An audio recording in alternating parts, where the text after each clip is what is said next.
The trappers gathering at Fort Bridger in November 1842 couldn't stop laughing at what Jacob Reinhardt was building behind his cabin. While every experienced mountain man in the Rockies was reinforcing log structures and stockpiling firewood for the brutal winter ahead, this German immigrant was constructing what looked like a massive beehive made of snow blocks. An igloo in Wyoming Territory, a white man building an Eskimo snow house 1,000 miles from any ocean, in mountains where everyone knew the only proper shelter was logs and stone. Reinhardt's lost his mind, one trapper announced to the gathered men. Building an ice house when he's got a perfectly good cabin right there. Germans don't understand American winters, another said. He probably thinks Wyoming is like the old country. Wait until real cold hits. That snow pile will be his tomb. By February 1843, Jacob Reinhardt's snow igloo maintained an interior temperature of 38 degrees when exterior temperatures dropped to 42 below zero. His family of 6 survived in comfort with minimal firewood, sleeping warm, cooking inside, living in a structure made from the very element that was killing people across the territory. 11 trappers and settlers within 30 miles of Fort Bridger froze to death that winter, every one of them in proper log cabins. Not one person sheltering in Jacob's ridiculous snow igloo suffered serious cold injury. The structure that saved the Reinhardt family wasn't traditional Inuit design. Jacob had never met an Eskimo and had only seen drawings in books. But he'd learned something during his years in the Bavarian Alps that no American trapper understood. Snow,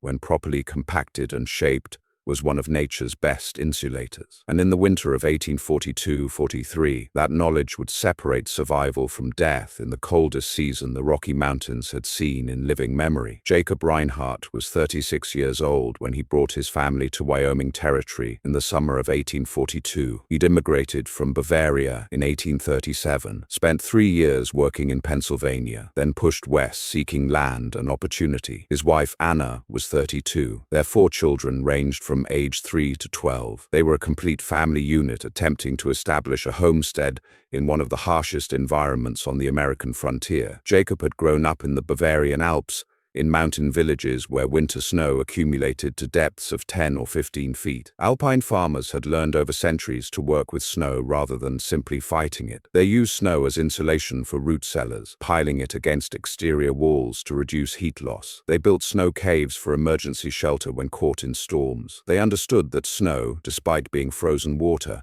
could trap air and create spaces that were dramatically warmer than the exterior environment. When Jacob filed his claim near Fort Bridger and built his required log cabin, he was already planning for a backup shelter. The cabin was adequate by frontier standards. 16 by 18 feet, log walls, stone fireplace, wooden floor raised slightly off the ground. It would keep his family alive in normal winters. But Jacob had been asking questions at Fort Bridger, talking to old-timers about Wyoming weather, and what he heard concerned him. Wyoming could deliver killing cold, winters when temperatures dropped below -40 and stayed there for weeks, blizzards that lasted days, burying structures under snowdrifts, wind that found every gap in even well-built cabins. Wood supplies could run out, chimneys could fail, fires could go out. Jacob understood that his log cabin, despite being properly built, represented a single point of failure. If anything went wrong with the cabin, his family would be in immediate danger with no backup option. He decided to build a secondary shelter using a technique he'd read about but never tried, a large-scale snow structure that could house his entire family if the cabin became uninhabitable. The concept came from descriptions he'd seen of Eskimo igloos, combined with his own alpine experience with snow construction. He knew the basic principles: compact the snow to eliminate air gaps, build with a dome shape to distribute weight, create proper ventilation, insulate the floor from ground contact. What he didn't know was how American trappers would react to a white man building an igloo. The first significant snowfall came in early November 1842, about 8 inches of heavy, wet snow, perfect for construction. Jacob began building his snow structure immediately, working methodically despite the puzzled stares of passing trappers. The location he chose was 20 feet from his log cabin, positioned to break the prevailing northwest wind. He started by stomping down a circular area about 18 feet in diameter, compacting the snow into a solid base. Then he began cutting blocks. Snow block construction requires specific snow conditions. The snow must be consolidated enough to hold together when cut, but not so icy that it won't bond to adjacent blocks. Jacob used a long knife to cut rectangular blocks approximately 18 inches long, 12 inches wide, and 8 inches deep. Each block weighed 20 to 30 pounds. The cutting process was labor-intensive. Jacob would cut the outline of a block, then carefully lever it free from the surrounding snow. The blocks needed to remain intact. A broken block was useless. He cut dozens of blocks, stacking them near his construction site. The first course of blocks formed a circle about 12 feet in diameter. Jacob laid them carefully, tilting each slightly inward to begin creating the dome shape. The second course sat on top of the first, each block positioned to overlap the joints below, creating a spiral pattern that rose gradually inward. This was when trappers started noticing what he was doing. A man named Bill Crawford was the first to comment. "Reinhardt, what in God's name are you building?" "Shelter," Jacob replied, his German accent thick. "Snow house for winter." "A snow house? You mean like the Eskimos build?" "Yeah, similar. Igloo." Crawford stared at the rising structure. "You're building an igloo here in Wyoming." "Yeah? Why would you do that? You've got a cabin right there." "Cabin is good, yeah, but snow house is backup. If cabin fails, family has second shelter." "Your cabin isn't going to fail. It's solid." "Maybe, maybe not. Snow house costs nothing, uses material everywhere, is good insurance." Crawford shook his head. "That's the most ridiculous thing I've heard. You're wasting days building an ice house when you should be cutting firewood." "I have firewood enough. This is 3, maybe 4 days' work. Then family has backup shelter. Made of snow, the stuff we're trying to keep out of our cabins. You're building a house from it." Jacob straightened from his work. "Snow is good insulator. Inside snow house, temperature stays near freezing even when outside is very cold, is warmer than you think. Snow is cold. Cold is what kills people. You're building a tomb." Jacob didn't argue further. He'd learned that Americans were confident in their methods and skeptical of foreign techniques. He simply returned to his construction. Over 4 days, the snow dome rose, course by course. Jacob worked carefully, ensuring each block was properly positioned and bonded to its neighbors. He used loose snow as mortar, packing it into gaps between blocks. The loose snow would freeze solid, creating a continuous structure. The dome shape was critical for structural integrity. Each block supported the blocks around it and above it. The inward lean meant the entire structure was self-supporting once the final blocks were placed at the top. No internal framework was needed. The snow blocks themselves, bonded together into a dome, could support enormous weight. Additional snow accumulation would only strengthen the structure. By the 3rd day, the dome was complete except for the top opening. Jacob cut a final keystone block, larger than the others, and positioned it carefully at the apex. The structure was now sealed from above, but Jacob wasn't finished. He cut a low entrance tunnel on the south side, excavating through the base blocks and extending outward about 4 feet. The tunnel entrance was deliberately small and low, requiring anyone entering to crawl. This design served multiple purposes. It kept wind from blowing directly into the interior. It created an airlock that trapped cold air in the tunnel, while warmer air stayed in the dome, and it prevented snow from drifting into the structure. Inside, Jacob created a raised platform using snow blocks, building up the floor level about 18 inches above the tunnel entrance level. This platform would be the living surface. The elevation was crucial. Cold air sinks, so the coldest air in the structure would settle at the tunnel level and flow out the entrance. The raised platform would remain in the warmer air that rose to the dome. He also cut several small ventilation holes near the dome's apex. These holes, about 2 inches in diameter, would allow air circulation and prevent carbon dioxide buildup if fires were burned inside. Proper ventilation was essential. Snow structures could be sealed enough that oxygen depletion became dangerous without adequate air exchange. The final touch was waterproofing. Jacob lit a small fire inside the igloo, allowing heat to slightly melt the interior snow surface. The melted surface refroze into a smooth, ice-like coating that sealed any remaining gaps and created a surface that reflected heat back into the interior base. This glazing technique dramatically improved the structure's thermal performance. When finished, the snow igloo was an impressive structure, 12 feet in interior diameter, about 8 feet high at the dome's center, with walls approximately 14 inches thick. The total snow mass was several tons. From outside, it looked like a white mound with a small dark entrance tunnel. The trappers who saw the completed structure thought it was the strangest thing built in Wyoming Territory. Word spread to Fort Bridger. Men rode out specifically to see Reinhardt's ice castle. The mockery intensified. "You planning to live in that thing?" one trapper asked. "If necessary, Ja.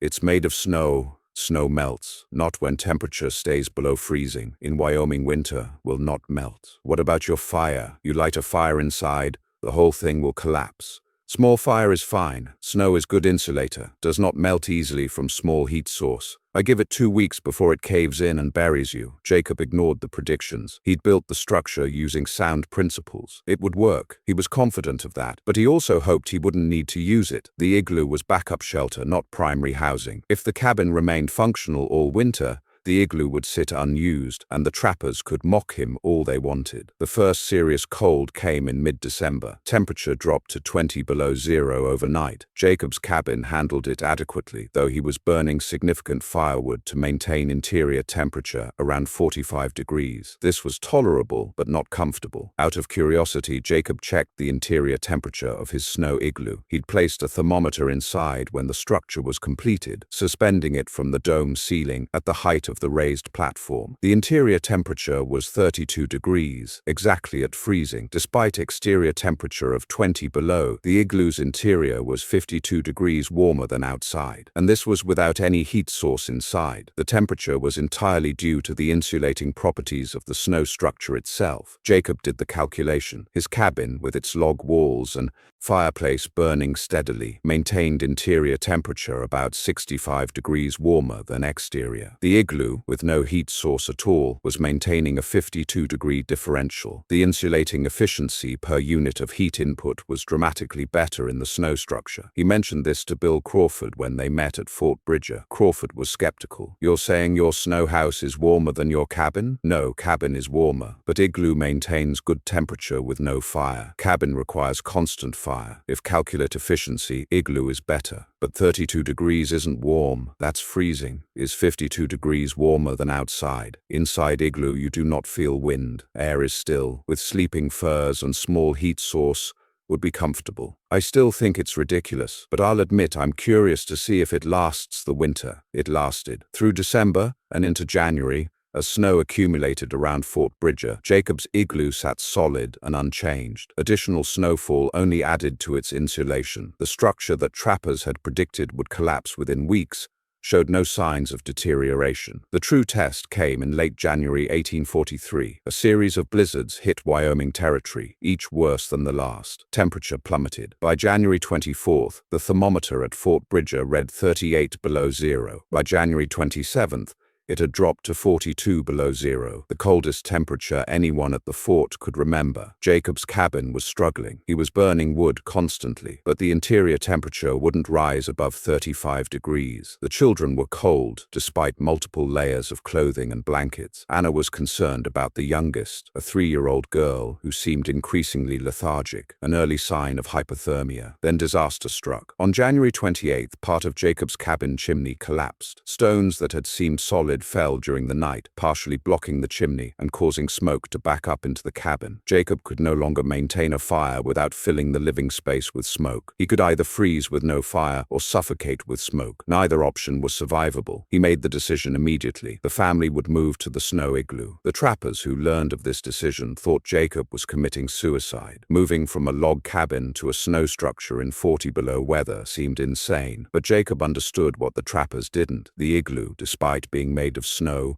would be warmer than his damaged cabin because he could safely burn a fire inside it. The ventilation holes he'd built into the dome would allow smoke to escape while retaining heat. The family gathered what they needed: sleeping furs, blankets, food supplies, cooking equipment, and firewood. Jacob made multiple trips through the bitter cold, carrying supplies from cabin to igloo. The entrance tunnel was nearly blocked by drifted snow, but he cleared it and began moving his family inside. Anna was terrified. "We'll freeze in there." "No," Jacob assured her. Inside is warmer than cabin now, trust me. They crawled through the entrance tunnel one by one, emerging into the dome interior. Jacob had already placed sleeping furs on the raised snow platform. He lit a small fire in a shallow depression he'd carved into the platform, using a metal basin to contain the coals and protect the snow from direct contact with flames. The change was immediate and dramatic. Within 30 minutes, the interior temperature rose from 32 degrees to 45 degrees. The small fire, burning just a few pieces of wood,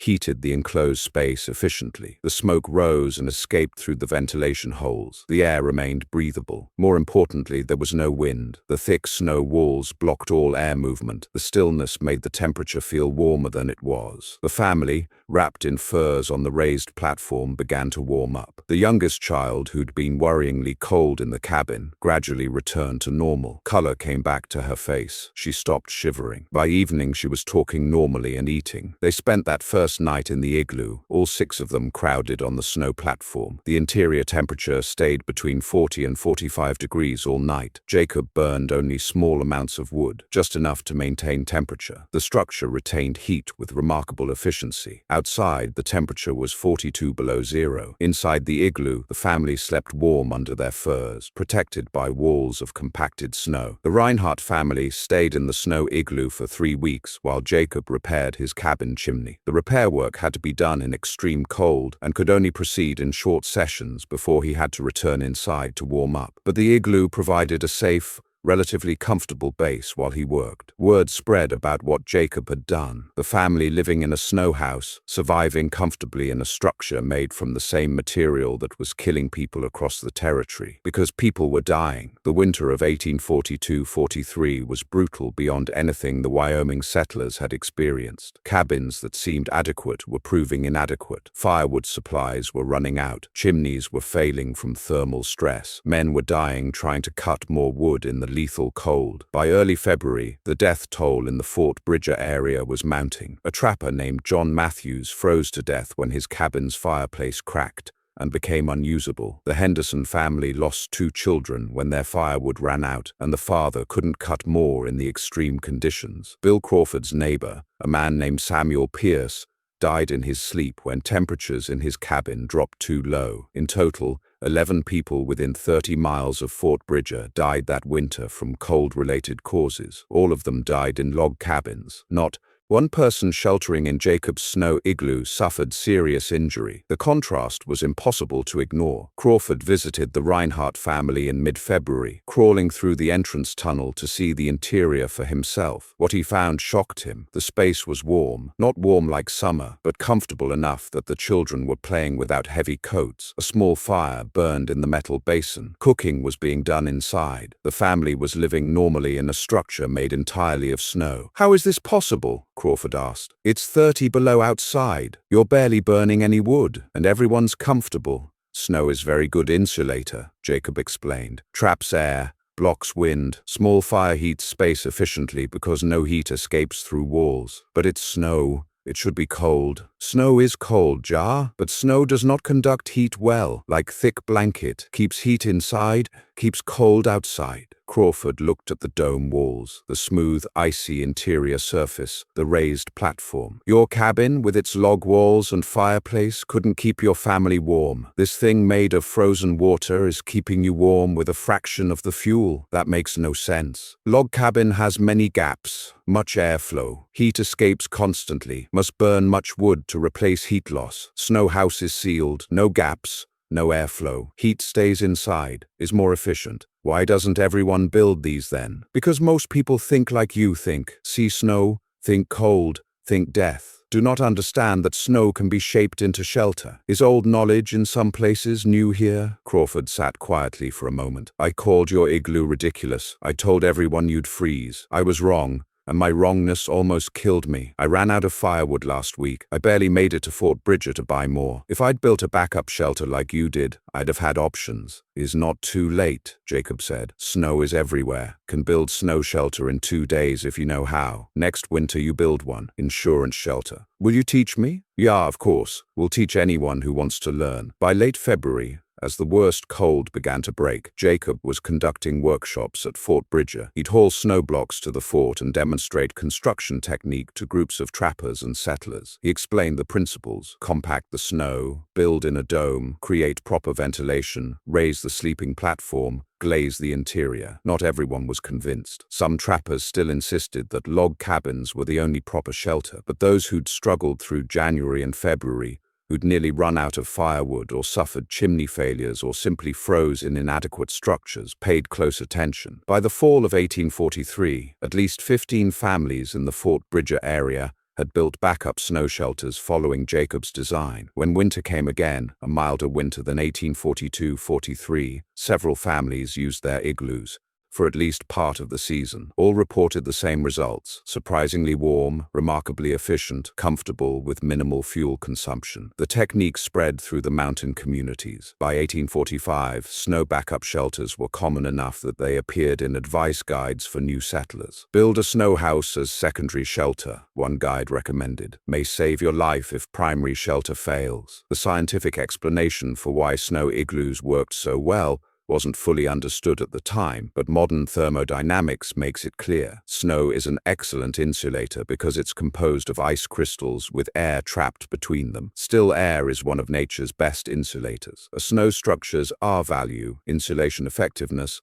is approximately R1 per inch, meaning Jacob's 14-inch walls had an insulation value around R14. Log cabin walls typically achieved R8 to R10. More importantly, snow structures could be built without gaps. Log cabins, even well-built ones, had chinking that cracked, joints that separated, and numerous small air infiltration points. These gaps allowed cold air in and warm air out, dramatically reducing heating efficiency. Snow blocks, bonded together and glazed, created a nearly seamless barrier. Air infiltration was minimal. The dome shape was also critical. Domes distribute weight evenly, making them structurally efficient. They also have the lowest surface area for a given interior volume, minimizing the area through which heat can escape. A dome-shaped snow shelter lost less heat per cubic foot of interior space than a rectangular log cabin of similar volume. Jacob's raised platform design addressed the cold air sink problem. Cold air is denser than warm air and settles to the lowest point. By elevating the sleeping surface and creating a lower-level entrance tunnel, Jacob ensured that the coldest air drained out of the living space. The family slept and lived in the warmest air layer. Finally, the small fire provided heat that was retained with exceptional efficiency. In a leaky log cabin, much of the fire's heat escaped through gaps and up the chimney. In the sealed snow dome, virtually all the heat stayed in the living space. A fire 1/10 the size could maintain comparable temperatures. Jacob Reinhardt proved up his homestead claim in 1847, gaining full ownership of his 160 acres. He never had to use his snow igloo again after that brutal winter of 1842-43. His repaired cabin served adequately in subsequent years. But he rebuilt the igloo every autumn as insurance, and several times allowed neighbors to shelter there during especially cold periods. The technique he introduced became part of mountain survival knowledge. Snow shelters, ranging from simple caves to elaborate igloo structures, were recognized as legitimate emergency shelter. The skepticism that had greeted Jacob's construction in 1842 gave way to acceptance and even admiration. Bill Crawford, who'd been among the